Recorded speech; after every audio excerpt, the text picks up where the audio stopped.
আসসালামু আলাইকুম। আজকে আমরা জানব বাংলাদেশের অর্থনীতি উন্নয়ন পরিকল্পনা প্রেক্ষিত ও পঞ্চবার্ষিকী থেকে কিছু গুরুত্বপূর্ণ প্রশ্নোত্তর, যেগুলো প্রাইমারি, বিসিএস অন্যান্য পরীক্ষার জন্য খুবই গুরুত্বপূর্ণ। চ্যানেলটি সাবস্ক্রাইব করে সম্পূর্ণ ভিডিওটি দেখতে থাকুন, ইনশাআল্লাহ কাজে দেবে। বাংলাদেশের প্রথম প্রেক্ষিত পরিকল্পনার মেয়াদকাল ছিল 2010 থেকে 2021 সাল পর্যন্ত, 10 বছর মেয়াদী। এই প্রেক্ষিত পরিকল্পনার মূল লক্ষ্য ছিল বাংলাদেশের মধ্যম আয়ের দেশে পরিণত করা। বাংলাদেশের দ্বিতীয় প্রেক্ষিত পরিকল্পনার মেয়াদ হচ্ছে 2021 থেকে 2041 সাল পর্যন্ত, 20 বছর মেয়াদী। এই প্রেক্ষিত পরিকল্পনার মূল লক্ষ্য হচ্ছে বাংলাদেশকে মধ্যম আয়ের দেশ থেকে উন্নত সমৃদ্ধ দেশে পরিণত করা এবং দারিদ্র্যের হার 3% নিচে নামিয়ে আনা। পঞ্চবার্ষিকী পরিকল্পনা বলতে কি বোঝায়? স্থানীয় পর্যায়ে সার্বিক উন্নয়নের উদ্দেশ্যে এলাকার খাতভিত্তিক সমস্যা চিহ্নিতকরণ, চাহিদা নিরূপণ ও সমস্যা সমাধানের নিমিত্তে 5 বছর মেয়াদী যে উন্নয়ন পরিকল্পনা প্রণয়ন ও বাস্তবায়ন করা হয় তাকে পঞ্চবার্ষিকী পরিকল্পনা বলা হয়। বিশ্বের কোন দেশ সর্বপ্রথম পঞ্চবার্ষিকী পরিকল্পনা প্রণয়ন করে? সাবেক সোভিয়েত ইউনিয়ন, বর্তমান রাশিয়া।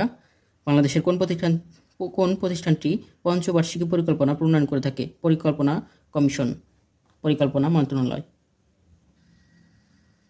পরিকল্পনা কমিশনের চেয়ারম্যান বা চেয়ারপারসন হচ্ছে প্রধানমন্ত্রী। পরিকল্পনা কমিশনের ভাইস চেয়ারম্যান হচ্ছে পরিকল্পনা মন্ত্রী। বাংলাদেশের প্রথম পঞ্চবার্ষিকী পরিকল্পনা প্রণয়ন করা হয় কবে?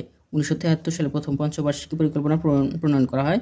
প্রথম পঞ্চবার্ষিকী পরিকল্পনায় অর্জিত প্রবৃদ্ধির হার 4%। বাংলাদেশের প্রথম পঞ্চবার্ষিকী পরিকল্পনা এর মেয়াদকাল 1973 থেকে 78। প্রথম পঞ্চবার্ষিকী পরিকল্পনা প্রবৃদ্ধি অর্জিত হয়েছিল 4%। বাংলাদেশে পর্যন্ত কতটি পঞ্চবার্ষিকী পরিকল্পনা প্রণয়ন করা হয়েছে? 8টি। অষ্টম পঞ্চবার্ষিকী পরিকল্পনার মেয়াদকাল 1 জুলাই 2020 থেকে 30 জুন 2025 সাল পর্যন্ত। সপ্তম পঞ্চবার্ষিকী পরিকল্পনা এর মেয়াদকাল 16 থেকে 2020 সাল পর্যন্ত ছিল। আর অষ্টম হচ্ছে 20 থেকে 25, 1 জুলাই থেকে 25 জুন মাস পর্যন্ত।